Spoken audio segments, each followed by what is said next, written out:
नमस्कार। आज हम पाठ असीम अजीम प्रेम जी के बारे में पढ़ेंगे। इस पाठ के अंतर्गत हम असीम प्रेम जी से जुड़ी उनकी ज़िंदगी के बारे में पढ़ेंगे। हम ये जानते हैं कि जिम्मेदारी किसी भी व्यक्ति को कुछ भी बना सकती है। लगन और परिश्रम उन्नति के मूल मंत्र हैं। यदि हमें उन्नति करनी है तो हमें हमेशा लगन करना चाहिए और परिश्रम करना चाहिए, तभी हमें उन्नति या सफलता प्राप्त होती है। सफलता पाने के लिए ये ज़रूरी है कि हमारी सोच जो है समय के साथ बदलती रहे। किसी भी व्यक्ति या संगठन की उपलब्धियां देश के नवनिर्माण और विकास की भी सूचक होती है। इस पाठ के अंतर्गत हम असीम अजीम प्रेम जी के बारे में पढ़ेंगे।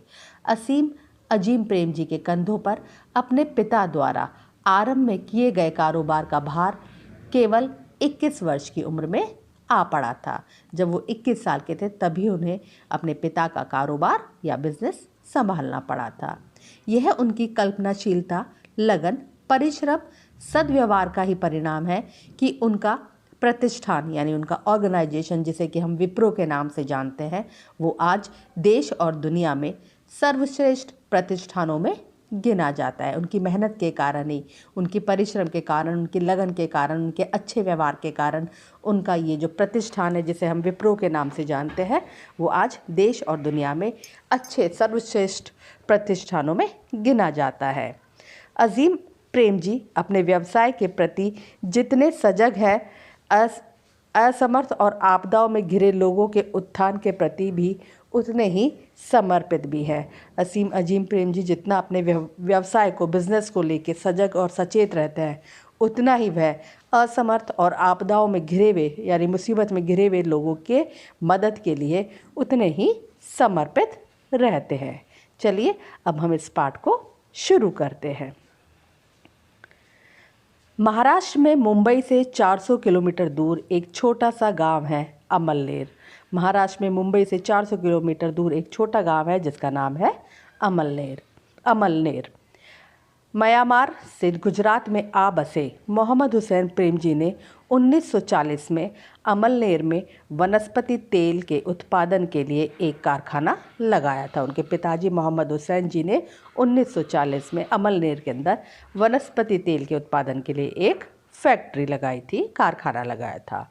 उन्होंने अपनी कंपनी का नाम western India vegetable products limited रखा था। 1946 में इस कारखाने में उत्पादन शुरू हुआ। 1946 में इस कारखाने के अंदर प्रोडक्शन का काम शुरू हुआ। बाद में इस कंपनी के नाम में से वेजिटेबल शब्द हटा दिया गया। कुछ समय बाद इस कंपनी के नाम में से जो वेजिटेबल नाम था उसे हटा दिया गया था। सन 1947 में मोहम्मद अली जिन्ना ने मोहम्मद हुसैन प्रेम जी को पाकिस्तान में आ बसने का निमंत्रण दिया। 1947 में जो कि पाकिस्तान के प्रधानमंत्री थे मोहम्मद अली जिन्ना, उन्होंने मोहम्मद हुसैन प्रेम जी से कहा कि वह पाकिस्तान में आए और वहाँ पे ही बस जाए। और उन्होंने इतना ही नहीं, उन्होंने यह भी कहा था कि इस नवनिर्मित यानी कि जो नया पाकिस्तान बना था उसका वित्त मंत्री बनाने का भरोसा भी उन्होंने दिलाया था। उन्होंने कहा था कि आप यहाँ पर आकर बसे और यहाँ के फाइनेंस मिनिस्टर की जो पोस्ट है वो भी आपको मिल जाएगी। उन दिनों हुए हिंदू मुस्लिम दंगों को एक दुखद घटना से अधिक महत्व न देते हुए प्रेम जी ने जिन्ना का प्रस्ताव ठुकरा दिया था। लेकिन अजीम प्रेम जी के जो पिता थे उन्होंने जिन्ना के इस प्रस्ताव को ठुकरा दिया था, उन्होंने उसे स्वीकार नहीं किया था। उन्हें भारत की धर्मनिरपेक्ष नीति पर पूरा भरोसा था। उन्हें भरोसा था कि भारत के अंदर जो धर्मनिरपेक्ष नीति है यानी सभी धर्मों को एक मानने की जो नीति है उस पर उन्हें पूरा भरोसा था। इसीलिए उन्होंने स्वतंत्र भारत में ही बने रहने का निर्णय लिया। उन्होंने कहा कि मैं भारत में ही रहूँगा, मैं पाकिस्तान नहीं जाऊँगा। 1945 में जन्मे अजीम प्रेम जी तब 21 साल के थे जब उनके पिता मोहम्मद हुसैन प्रेम जी का निधन हो गया। जब वो 21 साल के थे तभी उनके पिताजी का निधन हो गया। अजीम उन दिनों जो थे स्टैनफोर्ड में इंजीनियरिंग की पढ़ाई कर रहे थे। अगले कुछ महीनों में पढ़ाई पूरी होते ही उन्होंने अपने पिता का कारोबार संभालना पड़ा। कुछ महीनों बाद उनकी पढ़ाई पूरी होने वाली थी। पढ़ाई पूरी होते ही उन्होंने अपने पिताजी का कारोबार संभाला। उनके पिता की यही अंतिम इच्छा थी कि उनके बाद उनका चौथा बेटा अजीम ही उनके कारोबार की देखरेख करे। उनका ये मानना था, उनका ये अंतिम इच्छा थी कि उनका जो चौथा बेटा है अजीम, वही उनके कारोबार को, बिजनेस को आगे संभाले। अजीम प्रेमजी ने कंपनी की बागडोर संभालने के साथ ही इसके नाम में बदलाव किया। जैसे ही उन्होंने कंपनी की बागडोर अपने हाथ में ली, कंपनी का कार्य अपने हाथ में लिया, सबसे पहले काम उन्होंने किया कि उसके नाम में बदलाव कर दिया। उन्होंने यह महसूस किया कि कंपनी का नाम इतना लंबा होने से लोगों की जुबान पर नहीं चढ़ पाता। उन्हें लगा कि पिताजी ने जो कंपनी का नाम इतना बड़ा रखा है, वो नाम जो है लोगों की जुबान पर नहीं चढ़ पाएगा। इसलिए उन्होंने इस कंपनी का नाम जो है छोटे करने की कोशिश की। उन्होंने वेस्टर्न में से W, इंडिया में से I, प्रोडक्ट्स में से प्रो शब्दों का चयन किया और इसका नाम रख दिया विप्रो। इस तरह से विप्रो कंपनी जो है वो अस्तित्व में आई। विप्रो नाम जो है वो अस्तित्व में आया। नाम बदलने के बाद कंपनी का नाम भारत भर में और विदेशों में भी आसानी से प्रचलित हो गया। जैसे उन्होंने कंपनी का नाम विप्रो रखा, वैसे भारत ही नहीं बल्कि विदेशों में भी ये नाम जो है वो बहुत प्रसिद्ध हो गया। यही नहीं, अजीम प्रेमजी ने कंपनी का और भी कई क्षेत्रों में विस्तार किया। इसी काम को नहीं बल्कि उन्होंने इस कंपनी के लिए और भी कई चीज़ों का उत्पादन किया। आज विप्रो उन्हीं नए क्षेत्रों में से IT के क्षेत्र में एक अग्रणी कंपनी के रूप में जानी जाती है। विप्रो का नाम आज सबसे ज़्यादा IT कंपनी यानी कि इंफॉर्मेशन टेक्नोलॉजी की एक सबसे बड़ी कंपनी के रूप में भी जाना जाती है। अजीम प्रेमजी को भी अपने पिता की तरह भारत की धर्मनिरपेक्षता पर गर्व है और अटूट भरोसा है। जैसे उनके पिताजी को भारत की धर्मनिरपेक्षता पर गर्व था, ठीक उसी प्रकार अजीम को भी अपने पिता की तरह भारत की धर्मनिरपेक्षता पर गर्व था और अटूट भरोसा था। सन 1905 में गार्जियन पत्रिका में एक साक्षात के दौरान उन्होंने कहा था, हमारे प्रधानमंत्री सिख हैं। उस समय जो थे हमारे प्रधानमंत्री जो थे वो मनमोहन सिंह जी थे, जो कि सिख थे, जो एक अल्पसंख्यक समुदाय के हैं। हमारे राष्ट्रपति एक मुस्लिम है। उस समय हमारे जो राष्ट्रपति थे वो थे अब्दुल कलाम जी। प्रमुख पार्टी कांग्रेस की लीडर एक ईसाई हैं, यानी उस कांग्रेस की जो लीडर थी है वो है सोनिया गांधी और वो एक ईसाई है। और विपक्ष के नेता श्री लाल कृष्ण आडवाणी जो है वो हिंदू हैं। तो उन्होंने कहा था, जब हमारे इस देश के अंदर सभी लोग इस हर जाति के हैं, तो उन्होंने कहा कि उन्हें इस धर्मनिरपेक्षता पर विश्वास है। किसी भी देश में इस प्रकार का उदाहरण मिलना कठिन है। अजीम प्रेमजी जोर देकर कहते हैं कि प्रत्येक व्यक्ति को सब धर्मों का आदर करना चाहिए। उनका कहना था कि सब व्यक्ति को ही हर धर्म का आदर करना चाहिए। वह स्वयं हिंदू मंदिरों में जाते हैं। उन्होंने स्पष्ट रूप से ये घोषणा की है कि उनकी कंपनी में किसी को भी धर्म या जाति के आधार पर पद नहीं दिया गया है। उन्होंने ये घोषणा साफ कह रखी है कि उनके जो कंपनी है उसके अंदर किसी भी व्यक्ति को धर्म या जाति के आधार पर पद नहीं दिया जाएगा, उसकी काबिलियत के अनुसार उसे पद मिलेगा। विप्रो भारत की कुछ एक महत्वपूर्ण सूचना प्रौद्योगिकी कंपनियों में से एक है जो अंतर्राष्ट्रीय स्तर पर सफल रही है। इसलिए दुनिया भर की पत्रिकाएं अजीम प्रेमजी का साक्षात्कार लेने और विप्रो की सफलता जानने के लिए उनके पीछे पड़ी रहती है, क्योंकि विप्रो एक बहुत बड़ी कंपनी है, प्रौद्योगिकी कंपनियों में से एक बहुत बड़ी कंपनी है। इसीलिए जो है दुनिया भर के जो है पत्रिकाएं जो है वो अजीम प्रेमजी का साक्षात्कार यानी इंटरव्यू लेने के लिए उनके पीछे लगी रहती है और उनकी कंपनी की सफलता को जानने के पीछे लगी रहती है। ऐसे पत्रकार जब उनसे पूछते हैं कि आपने इस उद्योग में काफ़ी सफलता हासिल कर ली है, तो प्रेमजी तुरंत इसमें सुधार करते हुए कहते हैं, हमने कुछ हद तक सफलता प्राप्त की है, परंतु अभी भी बहुत कुछ प्राप्त करना बाकी है। वो इतने सहजता से इसका जवाब देते हैं कि हमने अभी थोड़ी ही सफलता प्राप्त करी है, हमें अभी बहुत सारी सफलता प्राप्त करनी बाकी है। अजीम प्रेमजी प्रतिदिन सवेरे 4:30 बजे उठते हैं। विप्रो के कार्यकलाप सुबह होने से पहले से ही उनकी प्रतीक्षा करने लगते हैं। उनके दोस्त और साथी कहते हैं कि विप्रो ही उनका भोजन, श्वास यानी सांस और जीवन है। प्रेम जी प्रतिदिन 14 घंटे काम करते हैं। वे विप्रो के लिए सप्ताह में 90 घंटों से अधिक समय तक काम करते हैं। सवेरे 4:30 बजे से 7 बजे तक वह घर से ही काम करते हैं और इसके बाद दफ्तर पहुंचते हैं। सुबह 4:30 बजे से ही वह अपने कंपनी के काम को करने में लग जाते हैं। सुबह 4:30 से 7 बजे तक वह घर से ही अपनी कंपनी के काम करते हैं और उसके बाद वो दफ्तर पहुंचते हैं। बेंगलुरु में वाहनों की इतनी भरमार है कि कामकाजी लोग अपनी ज़िंदगी का चौथाई समय दफ्तर आने जाने में ही बिता देते हैं, क्योंकि जहां वो रहते हैं बेंगलुरु में वहां पे इतने सारे वाहन हैं कि ज़्यादातर लोग जो है अपने चौथाई हिस्सा, ज़िंदगी का जो चौथाई हिस्सा है वो अपने दफ्तर आने जाने में ही बिता देते हैं। प्रतिदिन यातायात में समय की बर्बादी से बचने के लिए अजीम प्रेम जी अपने दफ्तर के नज़दीक ही रहते हैं। यातायात की में इस ऑफिस आना जाने की टाइम में बर्बादी से बचने के लिए वो जो है अपने दफ्तर के पास में ही रहते हैं।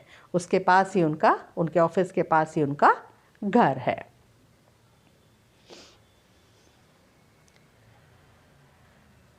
विप्रो में प्रेम जी का कार्यालय बहुत ही साधारण है। विप्रो में जब हम देखेंगे कि उनका ऑफिस जो है वो बहुत ही साधारण है, नॉर्मल सा है। इसमें सुंदर चित्रकारी और मूर्ति कला के साथ साधारण सजावट की गई है, यानी इससे थोड़ा पेंटिंग वगैरह लगी हुई है और कुछ मूर्तियाँ लगी हुई है जो कि बहुत ही साधारण सी है। अपने कक्ष का निर्धारण उन्होंने इस आधार पर किया कि विप्रो के सुंदर एवं शानदार परिसर का संपूर्ण दृश्य उन्हें दिखाई दिए।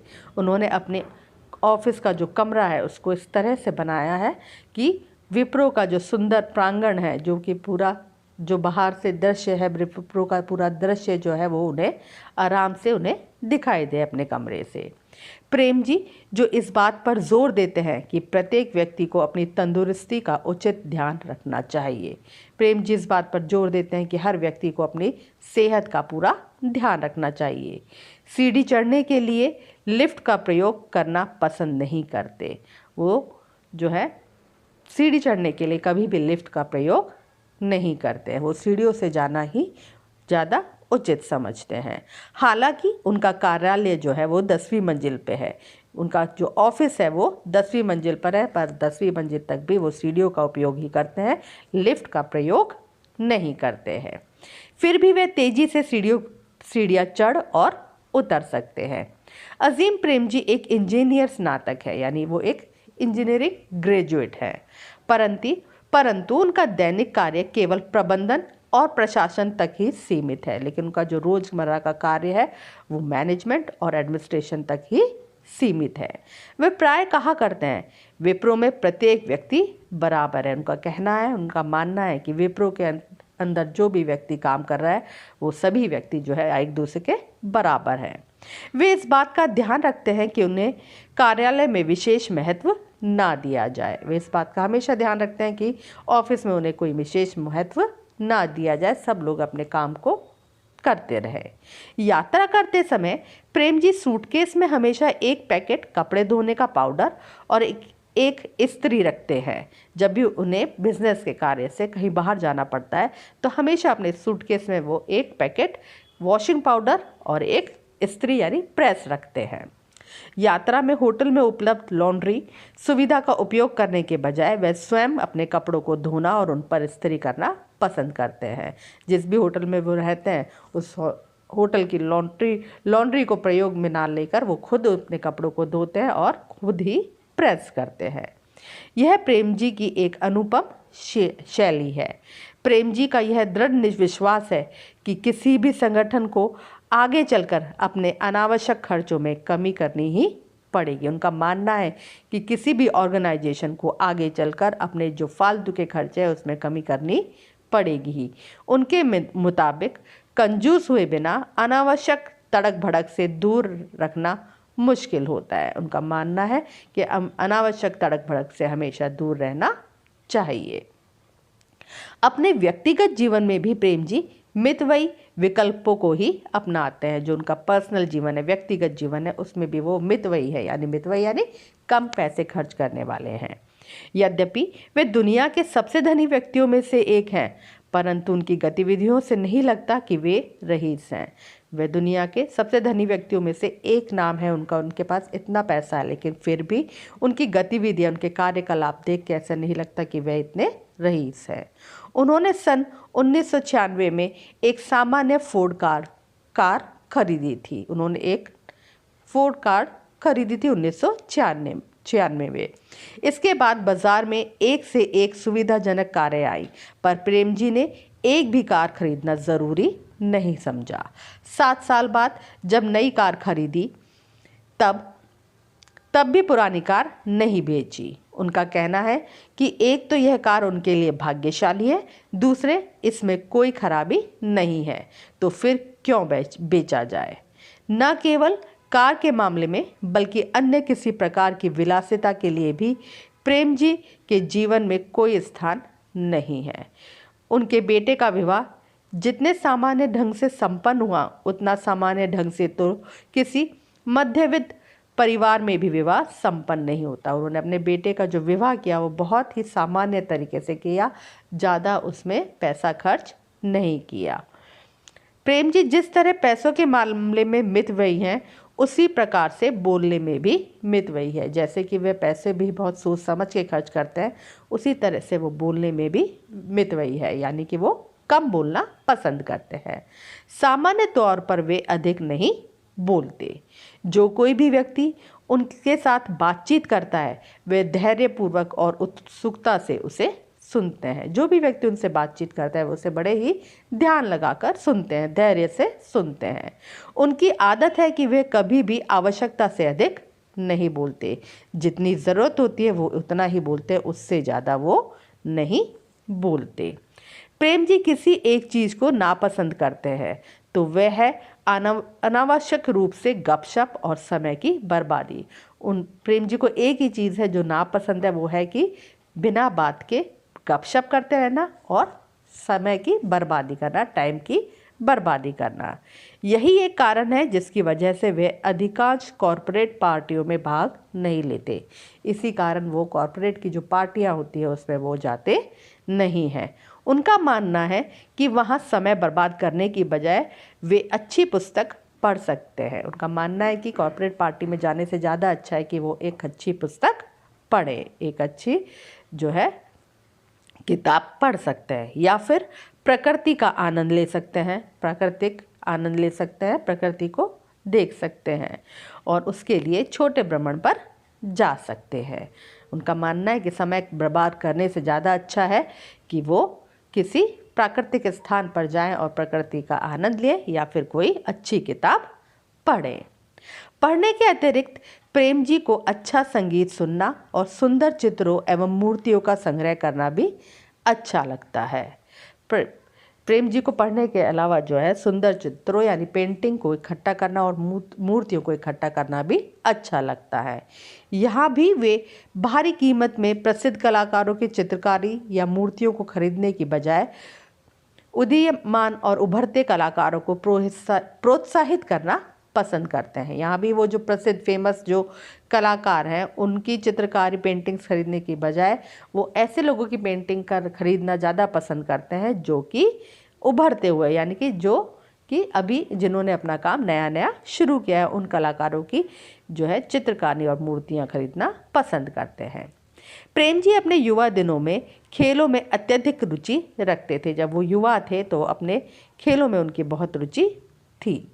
अब उतना समय नहीं मिलता, फिर भी जब कभी उन्हें समय मिलता है तो वे गोल्फ खेलते हैं और स्कीइंग करते हैं। पहले वे टेनिस भी खेलते थे, परंतु अब इसमें उनकी रुचि नहीं रही।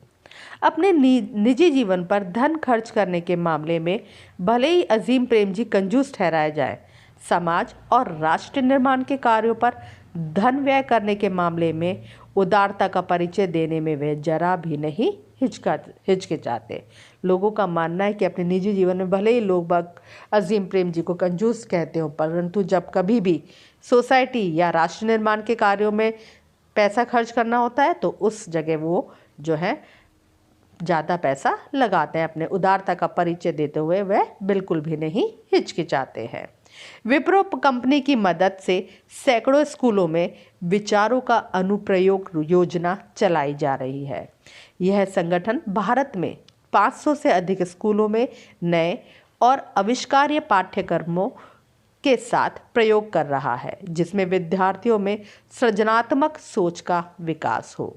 इस संगठन का मूल मंत्र है, जो बच्चा सही उम्र में स्कूल नहीं जा पाता वह बाल श्रमिक होता है। भारत में लगभग 6 करोड़ बच्चे प्राथमिक शिक्षा से वंचित रह जाते हैं। उन प्रौढ़ लोगों के बारे में बताने की तो कोई आवश्यकता ही नहीं है, जिनके पास कोई शिक्षा नहीं होती। प्रेम जी को विश्वास है, यदि इन लोगों को कम से कम प्राथमिक शिक्षा दी गई होती तो गरीबी, बेरोजगारी की समस्या, भ्रष्टाचार और अन्य अनेक बुराइयां को भी किसी सीमा तक कम किया जा सकता था या फिर रोका जा सकता था। अजीम प्रेम जी का स्वप्न है, यानी सपना है कि सभी के लिए गुणवत्तापूर्ण शिक्षा और बिना भेदभाव का समाज। उनका पूर्ण विश्वास है कि प्राथमिक शिक्षा में काफ़ी सुधार लाया जा सकता है। आशा करती हूँ कि इस पाठ के माध्यम से आपको अजीम प्रेम जी के बारे में काफ़ी जानकारी हासिल हुई होगी। आइए इस पाठ के कुछ प्रश्न उत्तर अब हम हल करते हैं। अमलनेर में बनाए गए कारखाने का नाम लिखिए। अमलनेर में बनाए गए कारखाने का नाम जो है वो है western India vegetable products limited. Mohammad Ali Jinnah ने क्या प्रस्ताव दिया था? मोहम्मद अली जिन्ना ने पाकिस्तान में आकर बसने और वित्त मंत्री का पदभार ग्रहण करने का प्रस्ताव दिया था। अजीम प्रेम जी ने कहाँ और किसकी पढ़ाई की? अजीम प्रेम जी ने स्टैनफोर्ड में इंजीनियरिंग की पढ़ाई की थी। बुराइयों को कैसे रोका जा सकता है? श्रमिकों को प्राथमिक शिक्षा देकर भ्रष्टाचार और शोषण जैसी कई बुराइयों को रोका जा सकता है। मोहम्मद हुसैन प्रेम जी ने जिन्ना का प्रस्ताव क्यों ठुकराया था? मोहम्मद हुसैन प्रेम जी हिंदू मुस्लिम दंगों को एक दुखद घटना से अधिक महत्व नहीं देना चाहते थे।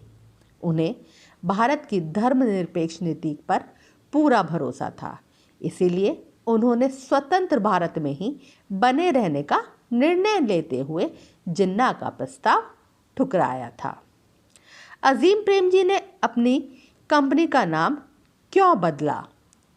अजीम प्रेम जी का मानना था कि कंपनी का नाम बहुत लंबा होने से लोगों की जुबान पर नहीं चढ़ पाता था, इसलिए उन्होंने वेस्टर्न में से W, इंडिया में से I, प्रोडक्ट्स में से प्रो शब्दों का चयन किया और अपनी कंपनी का नाम जो है वो विप्रो रखा। विचारों का अनुप्रयोग योजना क्या है? इसका क्या उद्देश्य है? विचार नए और आविष्कार्य पाठ्यक्रमों के साथ प्रयोग करने की मुहिम का नाम दिया गया है विचारों का अनुप्रयोग। विप्रो का एक सांस्कृतिक संगठन देश में 500 से अधिक स्कूलों में ये योजना कार्यान्वित कर रहा है। इस योजना का उद्देश्य है विद्यार्थियों में सृजनात्मक यानी कुछ नया कर दिखाने की सोच का विकास करना। अजीम प्रेम जी के जीवन की कुछ ऐसी बातें बताइए जिससे पता चलता है कि वे जो है मितव्ययी है। अजीम प्रेम जी यात्रा के दौरान अपने कपड़े स्वयं धोते थे, वे इस्त्री करते थे, प्रेस करते थे। आज भी उनके पास अपनी पुरानी कार है, यानी जो उन्होंने फोर्ड खरीदी थी उस ज़माने में, वो कार आज भी उनके पास है। उन्होंने अपने बेटे का विवाह अति सामान्य ढंग से किया। उनका जो कार्यालय है, उनका जो ऑफिस है, वो भी बहुत ही साधारण है। इन सब बातों से यह पता चलता है कि वह बहुत ही मितव्ययी हैं। आशा करती हूँ ये पाठ आपको समझ आया होगा। धन्यवाद।